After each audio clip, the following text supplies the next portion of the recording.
Hey everybody, welcome back to the Sports Desk, and as promised, I told you we'd have a special someone joining us today. You'll recognize her from the show.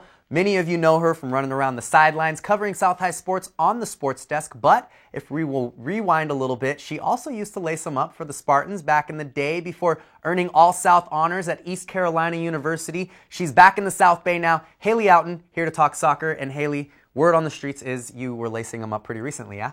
I did, Juan. This weekend, I was invited back to my alma mater for the annual alumni game. It's easy to feel like your old self those first 5 minutes back on the pitch, but after that, retirement legs kick in pretty quick. We all know this saying, if I knew then what I know now. It's pretty cliche, but now that I've hung up those cleats, it's safe to say getting back in the game has a whole new perspective. You live and you learn. Usually I can forget the alumni game once it's over, but this year I had a couple of lessons to bring back for today's prep athletes. It's a little tougher to hide mistakes when you're mic'd up. Don't hold it against me, but check it out. It doesn't seem like long ago that I was walking the Spartan campus as a senior and proud member of the girls' soccer team. Tradition was something always embedded in our minds, and the 13 seniors of the 2009 class wanted to leave our legacy before heading separate ways to embark on the journey of life. Not many even make it to that CIF championship, and even fewer leave with a ring.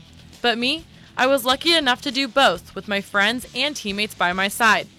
Some of my fondest memories were created on the South High soccer team. That is why each year we look forward to getting back together in the alumni game. No, we may not be the fastest or the fittest or even sometimes remember how to play, but we still have the same amount of fun and a lot of laughs that make it all worth it. It's a long road to a championship, but what I learned along the way is far better than the ring itself. And that's why I want to share my 6 most memorable takeaways from the game that are not only important on the field, but in a way, also play a role in day-to-day life. So let's start off with number 1. When you're on the field, every teammate is your friend. You will do anything and everything to help them and have their back to reach a common goal. Number 2, to be good at your sport, you have to be healthy and fit. Well, unless you're an alumni. I'm not going to catch you. Number 3, you don't remember the wins and the losses so much, more so the tears of sadness or the joy of laughter that you share as a team on the bus ride home. Number 4, you get what you give. No matter what sport, you get out of it what you put in. If you want to be the best, you have to train the hardest. Number 5, overcoming adversity is part of the game. If you aren't willing to go through the hard times, then you don't deserve to be on the field for the life-changing moments.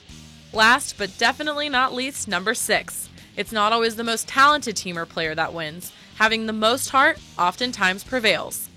And that, Torrance, will wrap up what I think are the 6 key philosophies that keep me coming back to the game. Somehow the alumni ended up pulling off a 2-1 win that night, but I think the varsity team may have been taking it a little easy on us. So let me get this straight. All conference honors in college, and you still managed to get smoked by somebody running down the sideline? Pretty weird, right? It's amazing what 1 year off the field will do to you. Just 1 year off the field, you're already getting old. Already. That's not good. Well, speaking of the Spartans, they seem to have a pretty talented squad once again. They are heading into the Pioneer League ranked 6th in the CIF Southern Section Division 4 poll. There was a lot of uncertainty heading into this season after losing 15 seniors